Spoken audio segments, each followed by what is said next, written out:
إن الحمد لله نحمده ونستعينه ونستغفره ونعوذ بالله من شرور أنفسنا وسيئات أعمالنا من يهده الله فلا مضل له ومن يضلل فلا هادي له وأشهد أن لا إله إلا الله وحده لا شريك له وأشهد أن محمدا عبده ورسوله. After praising the Almighty Azza wa Jalla subhanahu wa ta'ala and passing salutation upon his beloved messenger Muhammad, peace and blessings be upon him, we go ahead and start where we left it, and that is in the book of Al-Wajiz and the chapter titled The Washing of the Deceased. First of all, there are issues before I start with the book, and I think you need to read for me a bit, but not now. Before I start with the book, there are things that we need to make sure that we understand them. They are to do with the ghusl. So those things are not in the book, but those things are from the experience. When the person wants to wash the deceased, can I ask anybody how to wash the deceased here? The person who's there? Okay. Can I just fill up the middle gap, please, and I'm going to look into somebody empty there. So nobody had washed the deceased. You didn't have any people dying here? Not yet. Waiting for one. Inshallah, I sense. I mean, the other parties are filling up the graves and you're doing nothing. Spaces there is going to be gone. Wait. So let's just, this is a very important issue because basically we don't want now to start having what they called undertakers, people who are in charge of such a thing called funeral services, like the non-Muslims. We have to have this as offered for free. And now if we don't have people to do it, and people start to charge money. And then you get masajid like, they do charge the person for £600 to wash the deceased. Okay? And we're not going to get into that as well, into the thing which is, offers here. Buy one, get one free. So you get one buddy, you pay money and then the second buddy will be free. So wait for brother, don't wash the deceased until you get another one. So you get the two and get a promotion here. I have seen that some of the places where the funeral service has been thriving because of the people not being educated regarding the death wash. And it's not because the lack of information or the lack of the people who teach. Maybe that would contribute to the matter, but actually it is the person himself. He doesn't want to learn. He doesn't want to see the deceased. He doesn't want to look at the dead. He's scared. He's scared to look at the dead and going to touch him and he's going to look at him. And so can't imagine himself being dead, and that is why it reminds him of the akhirah. So washing the deceased is, I would say, an experience that will bring the person closer to Allah, soften his heart, and he knows that one day is going to be like him. Just like you're going to wash him, you're going to be washed yourself. And Umar Khattab used to say that we pray upon this person. Today we said this person had died. Tomorrow you're going to say Umar had died. And Umar died. And you're going to die, and I'm going to die. Everybody's going to die. So let's now learn something which is important because it is fard kifaya. Fard kifaya means a collective obligation. If somebody learns it, there's nobody sins. But if none of you in the community learns it, everybody will be sinned. Those things need to be brought, and they're very handy. Number one, apron. Especially when you're washing the deceased that is being brought from the hospital, contaminated with something. So apron is good. Mask. Also, number two, that is soap. Soap is just the same as the lot leaves, just to give the foam and to lace as well to make sure that you're going to clean. Camphor or perfume, which is alcohol free. That's a thing which is camphor, or not using the camphor as a white thing, putting the water because it's a really strong smell. Or perfume which is alcohol free. Number four, very handy to have as well, proper gloves. Not these little thin ones, proper ones. Proper ones. And and as well, you could have a sponge. So I would link the gloves with the sponge, because the sponge is actually not to touch the awra. So there's the gloves not to touch the awra. So the gloves and the sponge, or a piece of cloth, or a loafer. You know the loafers, these things that you scrub with them. And 5 is a towel. And finally, some scissors, because you need them sometimes if the clothes are very tight, very strong. You can't rip the clothes of the person, you can't expect him to help you, dead person. So you need to cut these clothes, and the scissors are very handy. The blade is not good unless you're really careful, because you don't want to cut the body. Even if he's dead, you're not allowed to cut the body even if he's dead. So you have to be careful as well, with the scissors will be better. And on top of that, you need to bring helpers, at least 2. You and another person could do it, but 2 would be better. So maybe you have 2 to hold as well, 3rd one to wash. So I would say minimum 2, but better to have 3. Not good to have more than 4. You don't want everybody to look at the deceased, and the room doesn't take that much. It's not right, unless you want to bring the students to learn. That's something else. They're just to watch and learn. But for everybody to come and see, no, these things are private. And only the person who is understanding, who knows about the ghusl, he's the one who's supposed to be there. Especially if he's from the relatives. When relatives got priority. Because if there's anything defects there, he doesn't want to disclose it to anybody. Things there, whatever it is. And then it could be as well that he's not learned. A misinterpretation of things. Oh, he looks like a wicked person. Why? He's got black and dark and things, and when his arm has been hit by the angels. Who said that to you? You've seen the angels hitting him, beating him up. How do you know that?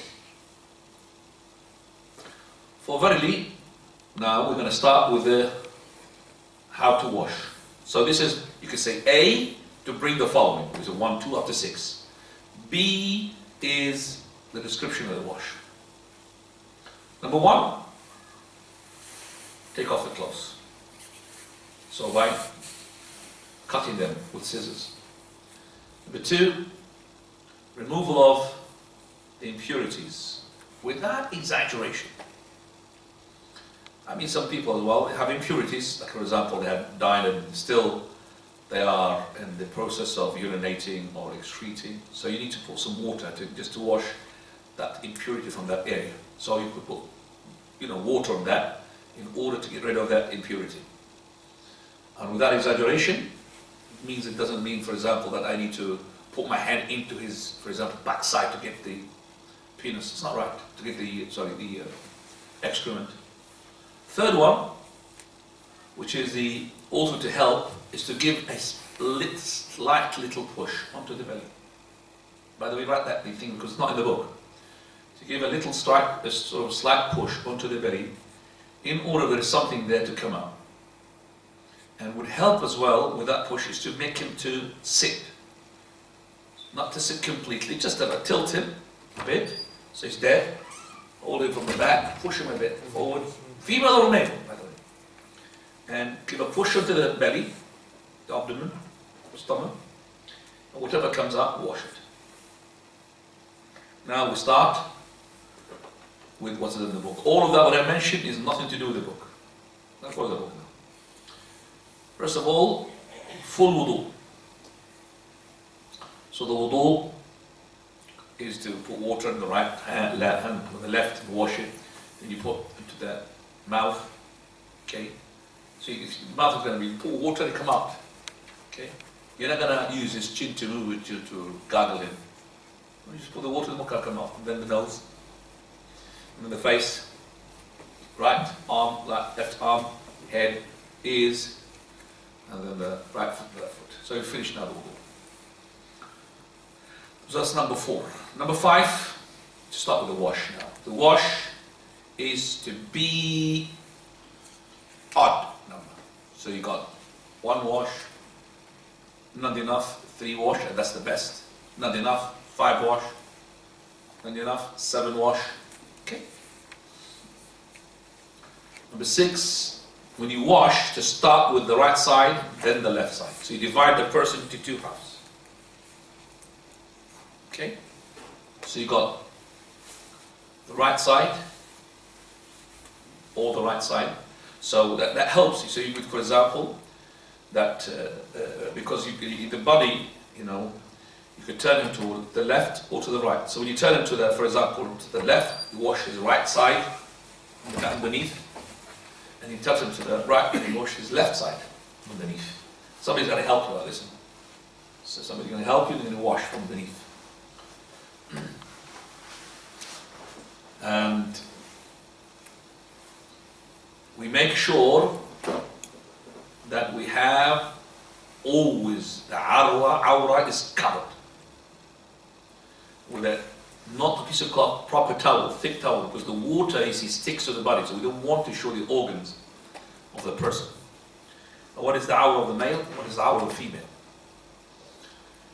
The awra of the male is from the navel. The navel is on the awra, whatever is underneath it. So we cover the navel in case. Until the knees, and the knees in the awra. But we cover until the knees in case. So whatever is above the knees and whatever is below the navel is awra. Cannot be seen in any case. So every time you wash, you make sure that somebody is always covering down. So there's there a towel sitting all the way on top of that area.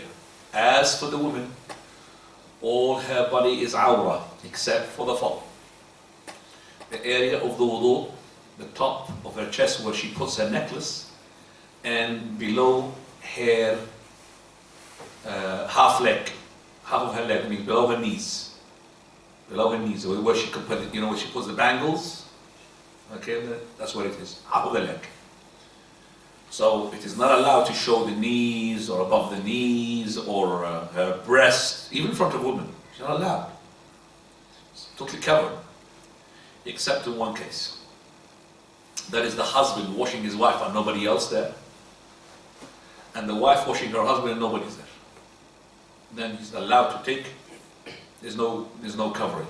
Just like he used to see her when she was alive, and used to see him when he's alive. She as well when he's what? When he's dead. No problem about that. And we don't really follow the madhab, that is, when the death takes place, marriage is not there, she cannot look at her, she cannot look at him. Because the hadith of the Prophet ﷺ said, how about if you, Aisha, die before me, so I could wash you, shroud you, and pray upon you, then bury you. She said, I bet you're going to go to the other wife the following night. She's concerned about the Prophet even after her death.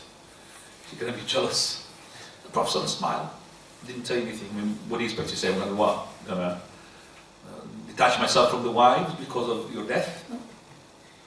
It's just like the wife, when her husband dies, the great right of her husband is on her. That is for 4 months and 10 days. But nothing to do with a man. I could marry on the same day when I marry my wife. And I've got another wife, I could make an intercourse with the other wife. It's not that I have to respect my first wife who died, or whatever the wife who died. I have to keep away from women, and I can't marry. No, and it doesn't mean that when I marry or put another wife, I'm celebrating her death. Look, his wife died, and he's having a marital relation with another wife. He must be happy with the death of that wife. No, it's not right. It's my right.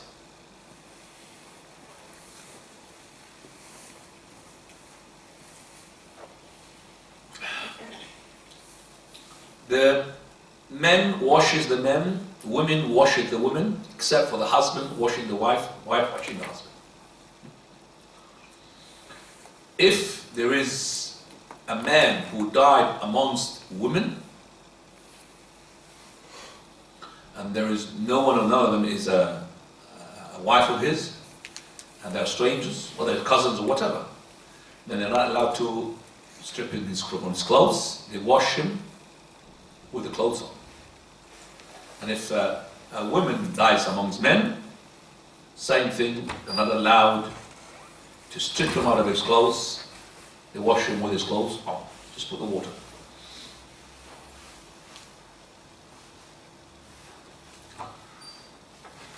And it has to be thick clothes, not that, with the water, as I said, when you put it in thin clothes it will stick. So marriage dash is not possible. It has to be thick, like a towel. Right. Now, when we start the wash, we start, first of all, with wash which is mixed up with soap. You can see now, right? So you will, then after that, give another wash with soap. So you put the wash with the soap and you remove it. That's one wash. Now that's also wash with the soap, you remove it. That's the second wash. You find them clean, then the last wash, no soap. It's camphor or perfume, alcohol-free. Okay, so again, one wash with soap, remove it. Second wash with soap, remove it. Wash it out. That's two washes. Third wash, if you think it needs another wash, then you have another two washes. Soap, wash, that's 4 times. And then the 5th time will be what? With the camphor. So the last one will be what? With camphor or perfume, alcohol-free. Now we don't need to do the following, that is to put some cotton in his anus to block it, because people, they do that.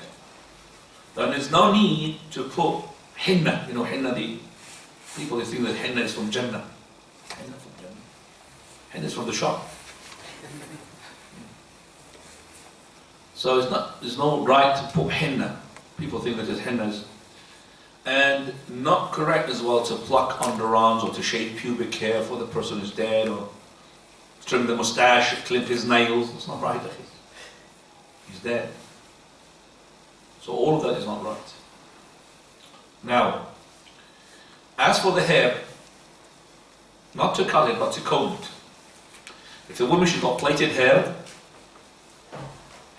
or she's got unplaited hair, we have to do the hair into 3 braids. So all her hair, we make it what? In 3 braids.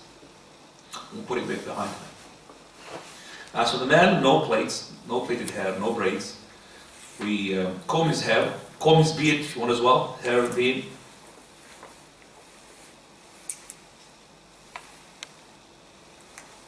And the wash is finished now. It's not permissible to use dry ablution for the deceased unless there is no water whatsoever. Tayammum is not permissible. Okay? It's not permissible. Well, there's rare cases, very rare cases. Rare cases which is like, imagine that somebody who's died in some sort of burning and so much that if you put any water, then the flesh might fly away from his body. Do you understand me? In that case, if it is the case, if it is true, that you're going to have flesh taken away because of the water, don't use water, use the air. You could put the cotton, not inside, but between his legs if there is an excretion coming out. Some people, they die because of the stomach ache. So even though you remove the impurities and everything, he keeps discharging. So after you clean him and everything, put some cotton in that area to make sure that that excrement is not going to go to the coffin, shroud. Okay, it's not going to pollute and impurify the shroud. By this, alhamdulillah, I've finished the wash. So, do you need to have a practical or just got it now? I think we understood it. You understood it. Jazakallah khair. Barakallah feek. For those who are not here, please refer to the, inshallah, the video for what we have mentioned, because we mentioned sort of experienced things on top of the book. Now we're going to read from the book, and you will see in that hadith is not what I've mentioned.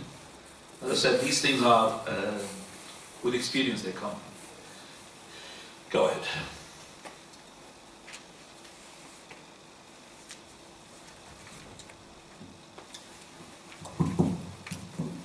First, Musa says. Bismillahirrahmanirrahim. Deceased relatives or others must take care of 4 matters: washing the deceased, shrouding him, praying for him, and burying him. Number 1, washing the deceased. The conclusion that this is obligatory derives from the order of the Prophet ﷺ to do, as found in numerous hadith, such as 1a, the Prophet ﷺ who said about a pilgrim who died with his animal through him. Animal through him? Yeah, that's what it says. Animal through him. He wasn't told animal and animal. No, well, yeah, but she stepped over the camel, stepped over him. Okay? So the camel stepping over him. Wash him with water and lotus leaves. One day, the Prophet ﷺ stated about his daughter Zainab, wash her 3, 5 or 7 times. Right, so this is witr. Okay, now go to the description of the wash, please. The description of the wash. Atiyya radiallahu anha narrated that the Messenger of Allah sallallahu alayhi wa sallam said to the woman when they were washing his daughter, start with her right side and then in the places of ablution of her body. So this is not really clear for you if you don't understand. So we say, first thing to do is what? Wudu. Then after that, the ghusl, right side, and then what? The left side. Because the hadith, if it's not being explained by the scholars, you will not understand it. I would never understand it myself until I listen how the shuyukh and the scholars interpret the hadith. Now, further. Atiyya also said, the Prophet ﷺ came to us while we were washing his daughter. He said, wash her 3, 5 or more times, as you see fit. Wash her with water mixed with lotus leaves. Lotus leaf, the lotus is just like the soap. No. And make the last one with camphor or with some camphor. And inform me when you have finished. When we finished, we informed him and he gave us his long waist cloth and said, wrap her body in it. Again, please, he wash her with camphor. I didn't understand. Wash her in the last one with camphor or camphor, some camphor in it. So I mean, out of the bucket, all of it camphor. Or just a bit of camphor mixed. You can put lots of camphor if you want. Doesn't matter. Lots of perfume, the last one. So if you want to have a whole bucket perfume, no problem. But, do you understand me? So the camphor, go ahead. Atiyya also said, we braided the head of her hair into 3 plaits. Continue the hadith, please. When you are finished, then tell me about it. Then, when we finished, just finish the hadith. In other narrations, she said, we braided her hair into 3 plaits and drew it towards the back. No, before that, I wanted when the camphor, the camphor? From there. The Prophet ﷺ came to us while we were washing his daughter. He said, wash her 3, 5 or more times, as you see fit. Wash her with water mixed with lotus leaves, and make the last one with camphor or with some camphor. And inform me when you have finished. Did you prepare? That's why. So from there, go and read. Go on. So when we finished? Yes. And inform me when you have finished. When we finished, we informed him and he gave us his long waist cloth and said, wrap her body in it. That means put it in the first. So the shroud, let's say 3 cloth it is, not more than that. So the first cloth is to be what? The izar of the Prophet ﷺ. So his izar be the first piece of cloth that wraps his daughter. It's a special one, the Prophet ﷺ. Now, Atiyya also said we braided the head of her hair into 3 plaits. In another narration she said we braided her hair into 3 plaits and drew it towards the back. Okay, go ahead. Who should perform the ghusl for the deceased? The one who has knowledge of the sunnah of the ghusl in the one who should perform the ghusl, especially if he is a relative of the deceased. Oh, you're reading from a book. Where's the book? That's why you're not comfortable. Give me the books, please. That's why you're not comfortable. You got a book? You got a book? No, I don't have a book. Okay, go on, get your book. Go. Those who took on the responsibility of washing the Prophet's body were members of his family. For example, Ali radiallahu anh said, I washed the Messenger of Allah sallallahu alayhi wasallam and I expected to find what one finds among the deceased, but I did not notice a thing. He was in a good state, both alive and dead. Right. So we said the priority goes to the person who is knowledgeable about the wash and also from his relatives. Ali, he washed the Prophet ﷺ. And he said, I was expecting to see what the dead is going to produce, like a smell or something like this. Prophet Allah was just like alive, dead or alive. It's just like, in a good state. Now, go ahead. It is not sanctioned to wash a martyr who has died on the battlefield. Jabir radiallahu anhu said, John, something here. After the hadith of Ali, lots of things there. Are you sure? yes, men should wash males and women should So wash why did you jump that in these? Please concentrate. Go ahead. The exception for this are spouses, as either of Let us read again. And what is men, or men? men should wash males and women should wash females. The exception to this are spouses, for as either of them may wash the other. Aisha radiallahu anha said, if I had a chance to do it again, none except the wives of the Prophet sallallahu alaihi wasallam would have washed him. You see, Prophet ﷺ is being washed by the companions with his clothes on, because they didn't know to strip him out of his clothes or not. Till Allah sent an angel to tell them while they were asleep in slumber that wash the Prophet of Allah while with his clothes on. So it's a different case. The Prophet ﷺ is being treated a special case. So with his clothes on, they washed him. Aisha, she said that no, if I had the matter in my hand, nobody would wash him except his wives, because they're allowed to wash the Prophet ﷺ. And also tells us that the husband can wash the wife, and the wife can wash the husband, is the following, which is, she said, Aisha also said, the Prophet sallallahu alaihi wasallam returned and came to me from a funeral at the Al-Baqi cemetery. I had a headache and he said, oh my head. He said, oh my head. He replied, no, in fact, oh my head. Then he said, what should it harm you? Why should it harm you if you were to die before me and I would then wash you, shroud you, pray over you and bury you? okay, let's just do the hadith of the flavor of hadith. Not to read it, you have to read it in a way that to make them understand. Prophet ﷺ, according to Aisha, he returned to her from a Janaza in the Baqiyah. So I had a headache in my head. So I said, Ma, oh my head. So she's complaining to the Prophet, oh my head. So he said, and also me, oh my head. What is going to be harming you, O Aisha, if you die before me? Then I would wash you, shroud you, then I pray upon you, then I will bury you.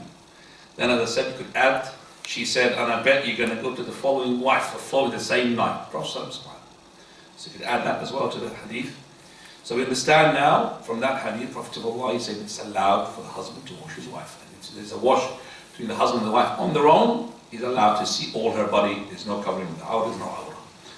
Also, we need to add as well that if a little boy died, 2 years old boy, okay, we said the men can wash the men. But the little children like this, the ones which are 2 years old, women are recommended to wash the little boy. It's the men to wash him, yes, but the females better. Why? Because the wives and the mothers and all of that, they got used to wash the babies. Men, you don't wash babies, do you? Hardly touch babies. You don't understand. So it would be better for the woman, especially the mother, to wash, okay, the child. And who had washed, for example, the son of Abu Talha, the wife, the husband of Sulaim, when her son Abu Umair died. She's the one who washed him, she shrouded him, and she boxed him. Not her husband, she's the one. So we would say it is better because the women usually do wash the babies, whether the males or the females. Baby. So when he's a child, 2 years old, 3 years old, still his awrah is not there, the woman better to wash him rather than the men. Now, after this, we're going to go to the shaheed of the ma'rakah. Now, it is not sanctioned to wash a martyr who has died on the battlefield. Jabir said, the Prophet ﷺ said, bury them with their blood. That was on the day of Uhud, and he did not have them washed. Number 2, the shroud. So it is not. When you finish the title, go to the title. We'll have to explain. Well, it is not allowed to wash the shaheed of the ma'rakah, the one who dies in the battle. Because the Prophet ﷺ said, bury them in their blood. On the day of Uhud, he said, you did not wash them. Even if he used to be on Janaza. Even used to be what? Let's say that he just left his wife and he went to the fight and he died. We cannot wash him. And that happened with one companion called Hanbala. Hanbala radiallahu anhu, and you could just say Hanbala because the only Hanbala from the companions. He heard the battle of Uhud, and he straight away went in the battle, and he was killed from the first martyrs. So the Prophet saw something. He had asked the companions, go and ask his wife, what has happened? So the wife, she replied, for verily, he was making a marital relationship with me, intercourse. And when he heard the call for the jihad, for the fight, he left the house without having what? Ghusl al-Janaba. So he would have thought that he would be there fighting maybe within the time, or he would have water in there, or whatever. He could leave without Janaba. Because the call of the jihad, he was on the spot. So he left. So he died on Janaba. He said, I have seen the angels, no wonder why, giving him a wash. So Prophet ﷺ saw the angels giving a wash to Hanbala.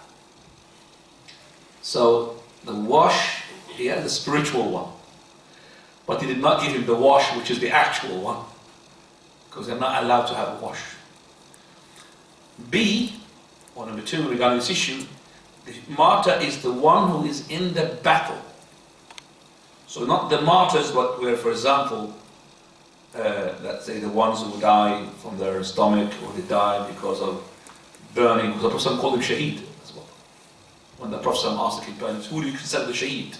He said the shaheed among us is the one who goes to battle and die. He said, and the shaheed of my ummah, very few. For a person who dies through drowning is a shaheed. The one who dies through the stomach ache is a shaheed. The one who dies through a wall falling into him is a shaheed. The woman, she dies with her baby in her womb, is a shaheed. So the lots of shuhada. The ones who dies through TB, tuberculosis, shaheed. So, but that shaheed is not like the shaheed of the battle. This shaheed, you have to wash him. Okay, if somebody was burned, you have to wash him. So only the shaheed of Marah. C, third issue regarding this, is that if a person was in the battle and he was wounded and he straight away afterwards died, let's say he did not have a subtle life, would not be washed as well. Do you understand that? So if he was injured but he's not fatal, the battle's finished, but he did not stay for long, maybe a day or so, but still in the no recovery, nothing. He didn't have subtle. And he died, is not to be washed as a shaheed. D, if he was wounded in the battle, yet he had a subtle life, even temporary. Maybe he was cured for 2 days or 3 days, and then he died. He has to be washed. Even the shaheed, but he's to be washed. The correct opinion for the proof for that, Sa'd ibn Mu'adh. Sa'd ibn Mu'adh, he was in the battle of the trench. And Sa'd ibn Mu'adh, he was struck in his arm, in the akhul, and there's an artery there. If you touch it, if you do it, doctors will know what I'm talking about. If you get it, you're dead. It's in your body. It's in between. I can't remember the name of it in English. It's an artery. It's inside your hand. Subhanallah. If you get it, it's fatal. So he got it, and the blood was started gushing. So he made a supplication to the Almighty subhanahu wa ta'ala. O Lord, not to make me die until I settle my eye regarding the Jews of Banu Qurayza. Because the Jews of Banu Qurayza, the tribe of Banu Qurayza, they betrayed. And they cooperated with the mushrikeen, the idolaters, to kill the Muslims from the back, because they were actually, they were from the southern side of the Medina, and they had a treaty with the Prophet of Allah. So because of that, the blood started to shrink until there's nothing can be seen from it. Settled. And they put him into a tent, qubba, to be treated. And then Prophet ﷺ, when he laid his arms, when after the mushrikeen left, he laid his arms, Jibreel said, did you lay your arms? Prophet said, yes. He said, as we angels, no. We're going to go to Banu Qurayza. So the angel went to Banu Qurayza. So the Prophet ﷺ, he put his war helmet, and he said to the companions, don't pray the Asr except in Banu Qurayza. That's it. we're going to be expelling them, extraditing them, because the fight's going to be there. So they went, and some of them even coped with the sunset. Some of them said, no, we can't pray the Asr until we are in Bani Qurayza. The Prophet said, he said, no, the Asr cannot be delayed, we have to pray. So some of them prayed before Bani Qurayza because of the sun is about to set, and some of them, even they prayed what? After the sunset. And the Prophet ﷺ, he said, both of you done well, but actually the one who was correct is the one who prayed the Asr before sunset. Prophet ﷺ means with this hadith, that means you have to be there as quickly as possible. And the Prophet ﷺ, he himself prayed it after Asr, and that's why he said, may Allah kill them, for verily they have preoccupied us from praying the Asr on time. What time is the prayer? Now, yeah? Okay, we'll stop here. We'll continue, so but just the last conclude this matter. So anyway, Sa'd ibn Mu'adh, radiallahu anhu wa Allah, he was there, and when he fought the Prophet, the Jews, they went into the citadels, they said, okay, we will settle, cut it short, we'll settle for what the Prophet ﷺ they will settle, and then they have to settle on the Prophet ﷺ's, for example, judgment. Some of them told him, it's going to be death. He said, no, we want to settle our situation with Sa'd ibn Mu'adh, the head of the house. So the Prophet will accept it. Okay, whatever Sa'd ibn Mu'adh would rule, we accept it. So when he was brought from his tent, and he was on top of his camel, he said, go to Sa'd, the master, bring him down. Doesn't mean stand up because he came. No, help him to come down, dismount. So they helped him to dismount. And when you were passing by some of the people, he said, be careful, make sure that you are soft, because they are your relatives, because they were mingling with the Muslims, the Jews at that time. Some of them they married from them, Islamic. So take it easy, don't. So he was saying, look at me, like he was saying, Anna, it is time for Sa'd to say the haqq. So he said, all those warriors to be killed. As for the women and the children to be the what? For the war booty. All the men, the warriors to be killed. When he commanded the Prophet ﷺ, he said, you have ruled with the rule of the king. Allah the Almighty subhanahu wa ta'ala. Then he said, made a dua, oh Lord, if you have left no fight for the Prophet ﷺ with the mushrikeen, with the polytheists, with Banu Quraysh, oh Lord, take me to you. As soon as he said it, because there was no battle left. After that, Mecca was open without a battle. His blood gushed again. So he gushed again, he died, they washed him. This is the whole issue. The whole issue is about what? That they have washed him, even though he was wounded in where? In the battle of the trench. Okay? After this, inshallah, we will continue after the prayer.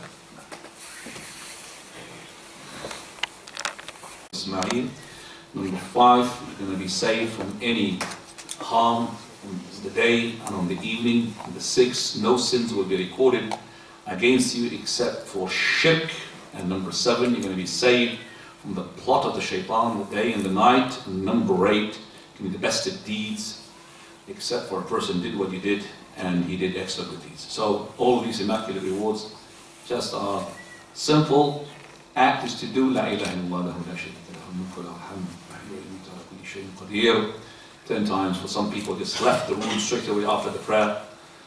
You need to tell them, because they lost this opportunity, every Maghrib and every Fajr. Because the Fajr indicates the beginning of the day, the end of the night. Maghrib indicates the beginning of the night, the end of the day. Remember that. Right, going back now to our topic. And we're talking about that it's not permissible for us to wash the deceased of the ma'arakah, the battle. The battle, like in Uhud, the deceased were not washed. Already the Prophet ﷺ said, don't wash them from their bloods, for verily their blood will exude fragrance of the day of resurrection. Now, we need as well to shed light upon that when we said to wash the person with camphor and perfume, which is alcohol-free, that is except for the person who is in a state of ihram, which is not being mentioned here. I just remembered it now. That is, person who stays of ihram, because he's not supposed to be perfumed when he's in state of ihram, then he's not going to be perfumed also when he dies. Not only that, when he's going to be shrouded, as we're going to see in a minute, inshallah, he's going to be shrouded with his own 2 cloths that he used for his ihram. So it's not like the other ones where you're going to have 3 cloths. This one is got his own izar, the top from the bottom, his shroud, and no covering of the head, because he's like in a state of ihram, and also no perfume into his shroud, nor into his wash. Because on the day of resurrection, he's going to come out with talbiyah on his lips. People will be worried about themselves, and he will say, labbaik Allahumma labbaik, even out of the grave on talbiyah. So this is one of the good signs to die, is to die in a state of right, coming back to the shroud. So we finished now, alhamdulillah. The wash, go to the shroud, please. Number 2, the shroud. The conclusion that this is obligatory derives from the order of the Prophet ﷺ, who said about the pilgrim who died when his animal threw him, wash him with water and lotus leaves and shroud him in 2 garments. The shroud or its price is to come from the wealth of the deceased, even if he did not leave anything else behind as inheritance. Khabbab ibn al-Arat said, we immigrated with the Prophet ﷺ seeking the pleasure of Allah. Our reward was upon Allah. Some of us passed away without consuming any of his reward in this world. Those included Mus'ab ibn Umayr. On the other hand, some of them received our rewards in this life. He, Mus'ab, was killed in the battle of Uhud, and we could find nothing to shroud him with except his cloak. When he pulled it to cover his head, his feet became bare, and when we wanted to cover his feet, his head became bare. Accordingly, the Prophet told us to cover his head with it and to cover his feet and al-idkhir, With the idkhir. A special type of pleasant smelling grass. Correct. It is a must that the shroud be a garment that covers all of the body. If all one can find is a shorter garment that cannot cover all of the body, then one covers the head and places some grasses over the feet, as in the hadith of Khabbab. Right. Before we go to the following title, which is what is recommended in the shroud, first of all, he says the kafan, and he mentions that it goes from the money of the deceased, even if he left nothing. But it could be given from somebody else, there's no problem. The reason behind this, we say that when the companion Hamza, the uncle of the Prophet ﷺ, killed in the battle of Uhud, his sister, and that is her name Safiya, she came to the mother of Abdullah ibn Zubayr. So the mother of the wife of, she's the mother of Zubayr. So she came, and the Prophet ﷺ, he saw the women, she came, said, the women, stop them. So they stopped them, they're not supposed to come and see what is happening to the people being killed. She brought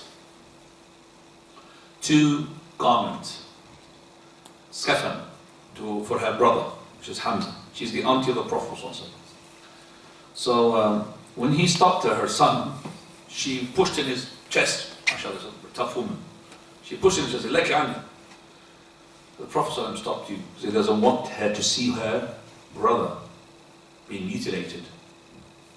So she said, I brought 2 kafan here. I want these 2 thawbs to be given to my brother. So we took the 2 thawbs. And we found Hamza with another person from the Ansar. The other Ansari did not have any kafan, shroud. So we were shy to give the 2 cloths to Hamza and give the Ansari nothing. So what we did, because one of them is longer than the other, so we drew lots, you understand which one to take. So we didn't say that, okay, because it belongs to Safiya and Hamza is more entitled to the long one. No, we drew lots. So we give one to Hamza, they didn't say the hadith which one, the longer or the shorter, and the other one to the Ansari. So now the Ansari had the kafan from where? From somebody else.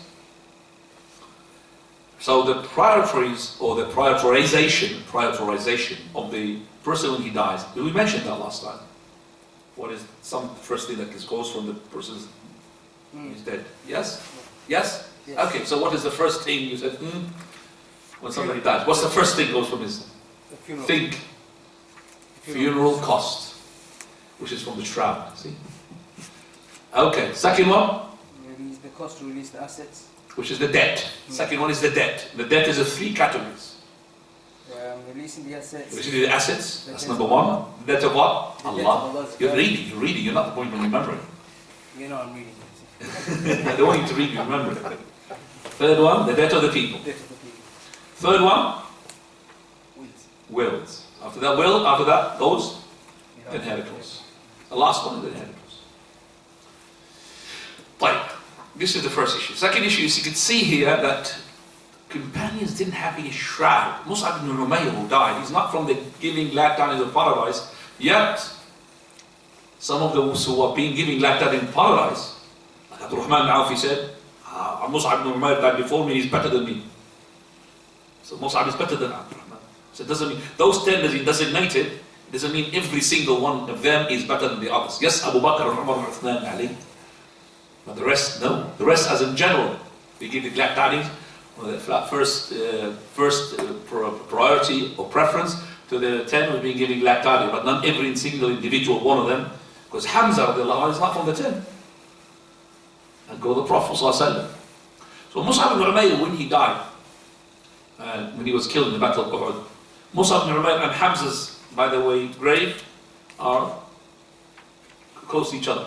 And you see them in the Baqiyah. Mus'ab ibn Umayr, he had nothing to cover. And you could bury the battle, by the way, in the Ma'raka, in the battle, you could bury the person who is shaheed. We're not allowed to make him ghusl, and you're allowed to bury him without what? Shroud. In his own clothes. So Prophet said, idfinuhum bi thiyabihim, bury them with their clothes. But it's better to what? Shroud. Better to shroud. Not allowed to wash them. So, when they made his covering on top of Mus'ab, when they cover his head, his feet would show. We cover his feet, his head would show. So the Prophet said, cover his head and his feet, they're not covered, they're bare. So what you need to do is to bring the idkhir. Idkhir is the scented grass and grows a lot in Mecca and Medina. For verily the Prophet ﷺ, when he made Medina to be haram, just like Mecca, haram is an inviolable area. You're not allowed to hunt, you're not allowed to bear arms in there, you're not allowed to claim lost property, lucky found, they call it. On top of that, you're not allowed to cut trees. So cutting the trees is not allowed. But when the Prophet ﷺ said that, Al-Abbas, the uncle of the Prophet, came to the Messenger and said, Messenger of Allah, give us permission for the idkhir. So we're not going to cut the trees, but the idkhir is to cut it. So the Prophet said, except for the idkhir. So the uncle of the Prophet of Allah, he said to the Prophet of Allah that we are allowed to cut the idkhir from that area, which is called the haram. And that is used to what? For lots of things. We used to use it, for example, in the roof, to give it a smell. They put it with the roof. They use it as well here if the deceased to cover his body. So that is the idkhir. So it's being given as a concession through the uncle of the Prophet Messenger said, okay, except for the idkhir. Now, the kafan, the shroud, should cover the person. And it should be from 3, that's going to be coming now, inshallah. The kafan, and it's okay, many times, we're going to talk about that, but I need to make sure that you understand the following. That if the deceased are many, and we don't have enough shrouds, then the one piece of cloth will be divided. I'm not talking about now people in the Ma'raka, I'm talking about normal deceased people. They don't have shrouds, lots of people. That's for example, they died through hunger, starvation. Okay? Lots of people died. We don't have any shrouds, enough shrouds. So the one piece of cloth would be enough to be divided between, the group, even though it will just cover a bit of his body, just the hour, for example. Just the hour area. So the hour area will be wrapped and the rest body will show. We don't have enough what? Cloth. So you understand that, inshallah. The other issue is in the person who dies through ihram. Instead of ihram, we said he's going to be covered with his own izar. Top and the bottom will be shrouds. And his head will not be covered. It was his mulabbid, state of ihram. Okay. The women as the men, in terms of that they think women are 5 cloths. Not right. Maximum is what? 3. Minimum is what? 1. 1 cloth. But the maximum is 3. Over the 3 is not right. So hadith which talks about 5 cloths for the women is not authentic. Hadith Layla bint Qa'if al-Thaqafiyya. Right, coming back now to the following title. Go ahead. The following are recommended for the shroud. Number 1, being white in color. The Prophet ﷺ said, wear of your clothing the white clothing, for it is the best of your clothing. Also shroud was deceased in it. Number 2, the shroud should consist of 3 garments. Aisha radiallahu anha stated, the Messenger of Allah sallallahu alayhi wa sallam was shrouded in 3 white Yemenite pieces of cotton cloth from Sahul, a city in Yemen, none of which was an undergarment or a turban. Number 3, if possible, one of the garments should have a stripped pattern. Jabir radiallahu anha narrated that the Messenger of Allah sallallahu alayhi wa sallam said, if one of you dies and if it can be found, let him be shrouded in a striped garment. You said stripped before. Stripped and striped. When you said stripped, I didn't understand. That's what it is. Okay. Stripes. Lines. Right. So what is recommended from the person when he shrouds somebody is that the whiteness is the Prophet of Allah, he said, it is the best of your clothes. So shroud your deceased with it. Now we know that this is for the men, not for the women to dress up in white. Do you understand? It's for the men, the white. But for the men and women when they're dead, it's white. So when they are dead, we put white. And striped, that means with black stripes, but the white is more than the black lines. Okay? The whiteness in it is more than the black. And it's not all of it, one piece of cloth. As the Prophet ﷺ when he was shrouded himself. Okay? And it is to be 3. Whether it's a woman or a man, maximum is 3. That's the maximum 3 and is the best. But you could do it 1 if you want. Right. You could see here that the companions at that time didn't have any clothes that much. And Mus'ab ibn Umar didn't have any even piece of cloth to cover him. And because of that, even the Prophet of Allah had given concession through Allah Azza wa Jalla, the Almighty regarding a number of issues because of the lack of the clothes. But later on, it was not the case. So, for example, we have the hadith in Sahih Muslim where the Prophet ﷺ, he went with Abu Sa'id al-Khudri to a place called Quba, not far from the Medina, about 5 miles. And he stood on the house of called Itban ibn Malik radiallahu anhu, and he had shouted Itban. So he was actually making a intercourse with his wife. So he came out from his wife dragging his cloak. So the Prophet ﷺ said, maybe we have made you to hasten the process quickly. He came. So Messenger of Allah, he said to him, I'm asking, do I make ghusl now? Because he did not finish. He did not ejaculate. Do I make ghusl? He said, إِنَّمَا الْمَاءُ مِنَ الْمَاءِ. Verily, the water is from the water. Meaning that you only wash if you what? Discharge. But we understood and we told you through the book that if the penetration takes place, even if there is no discharge, you have to what? Have the ghusl. But this hadith says, no. The wash is only when you discharge. So water, you discharge water, then you put water. That was a concession because of the lack of the clothes at the time. And that is what Allah ibn Abbas said, this is mansukh, abrogated. And this is only applicable to the person who is asleep. And he's asleep, yes, only when you discharge. So if you felt sexual arousal when you were asleep and you were, for example, you were dreaming about sexual dream or something and then nothing had happened, then there is no wash except when you discharge. So that hadith, and that is why Ubay ibn Ka'b said, this was a concession because of the lack of the clothes at the beginning. But now, it is not. إِذَا مَسَّ الْخِتَانُ وَالْخِتَانُ فَقَدْ وَجَبَ الْغُسْلُ. When the circumcised part penetrate the circumcised part, that means the penis closer to the vagina of the woman, then there is a ghusl and it must be. Right, after this we'll finish, alhamdulillah, go to the prayer upon the Janaza, and that we will leave it inshallah for next week. We have started, by the way, we have to start always 3:30, okay? So please, in 2 weeks time, 3:30, not 4 o'clock, okay? So if you have any questions to do with what we have discussed, please go ahead. As-salah, it needs a bit of more class in itself, salah and janaza. If you have any questions regarding the wash, the deceased, regarding the things that we discussed before, please go ahead. Now, fill up the spaces, ya ikhwan. Don't leave these spaces for the shayateen. Wallah, shayateen comes into it. We don't want to. We want to close the gap on it.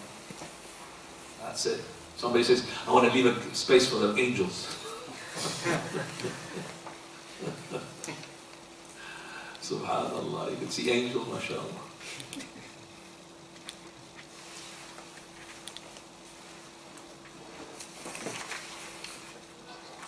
Right. Now, any questions? One question. Further?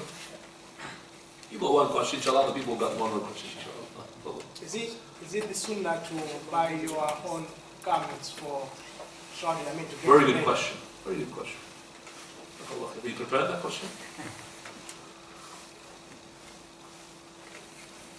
It is not a sunnah to buy your shrouding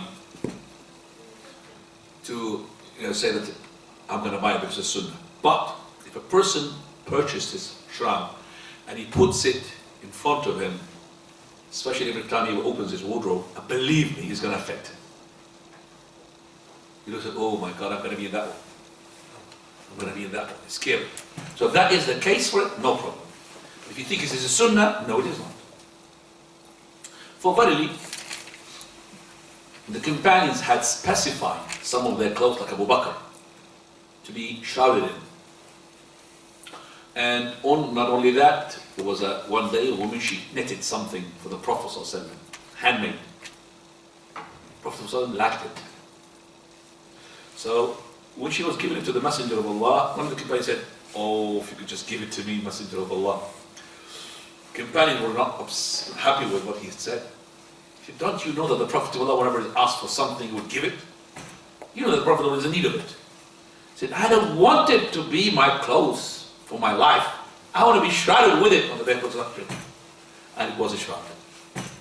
And it was a shroud. So he had, after the Prophet, because when the Prophet touches it, okay, it would be beneficial to the person, from the Prophet. That's why the Prophet took his izar and he gave it to whom? To Zainab, his daughter. That's why the perfume that the Prophet has been, Sulaim, she made out of the sweat of the Prophet. When he was sleeping, she started squeezing the sweat of the Prophet from the mattress. He woke up terrified. What are you doing, Sulaim? Messenger of Allah is taking your sweat, putting it in the perfume of the children he left. That perfume, Sulaim is the mother of Anas. Anas, he had used it to be in his grave. Some of that perfume. Also, one of the companions of the Prophet ﷺ, he said to him, take my mikhsara. It's a small stick, which is that you lean upon it. So, take your mikhsara, for verily, on the day of resurrection, few people will have this, so I will spot you straight away. So this person had ordered for that mikhsara of the Prophet ﷺ to be buried with him. So he took it to be buried with him. So he said, on the day of resurrection, the people who have got this, very few. So I could be really spotting you. Not just with the fluorescent light shining from your wudu places, remember from your forehead, the sujood, and also the limbs of the sujood. Just like the Prophet said, imagine he went into a stable or a pen for the horses, stables for the horses, and all of them black except for one, which is white into his forelegs, underneath his knees, yeah? And also white in his forehead. Won't you recognize him straight away? He said, yes, Messenger of Allah. He said, you're going to come like this on the day of resurrection. So I will recognize you straight away.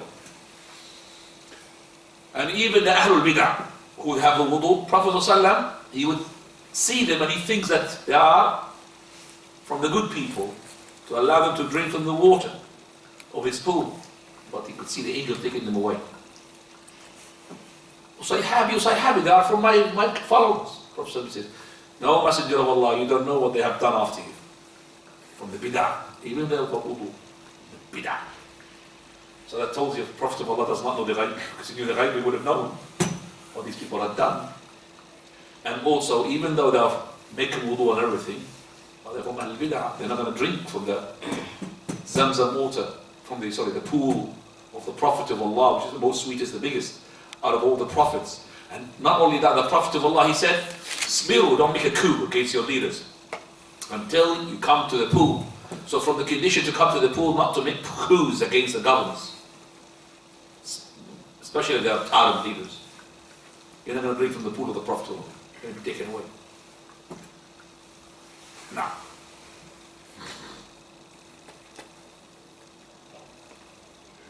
we say we wash the dead bodies of children as well. Is it also obligatory on them as well? The children who have reached the age of puberty? Very good question.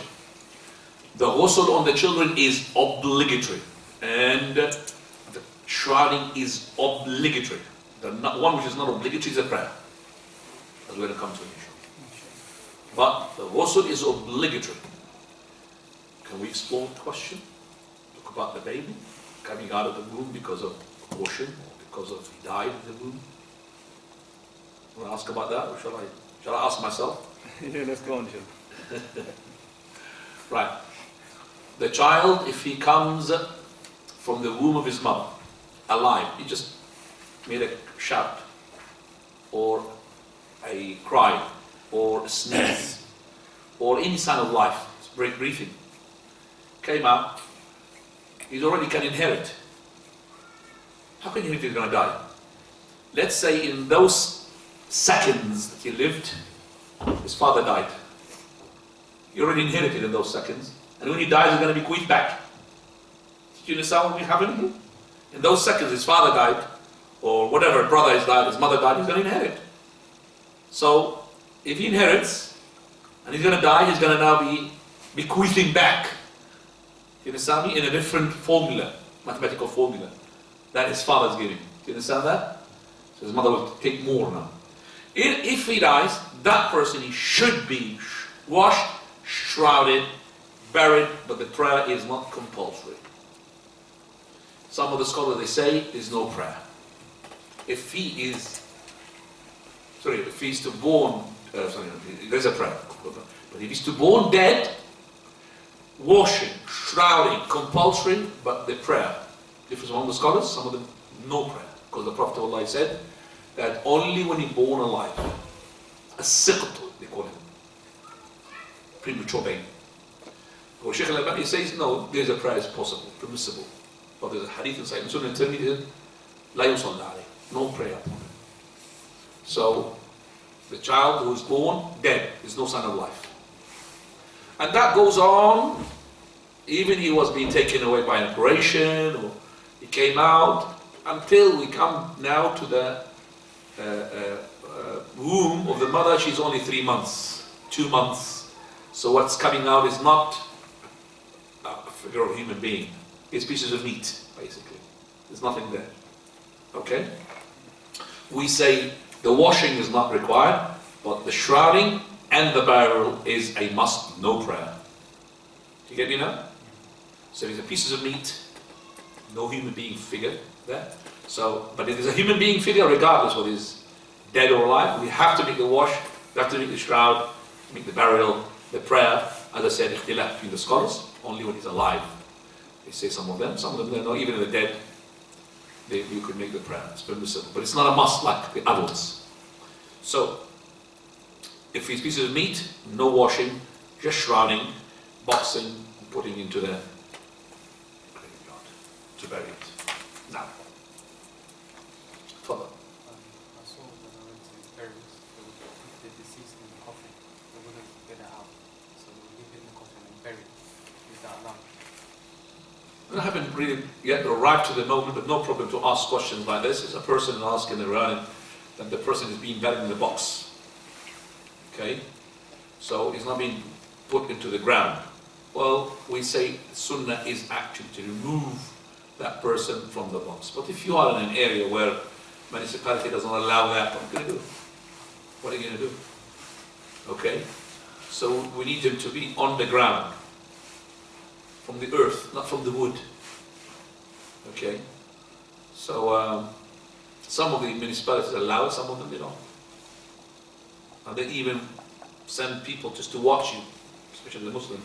What are you going to do? Because they know that as soon as they turn you back, they're back, you're going to take them out of the box and put him. So because of that, they make sure you're going to put it in the box.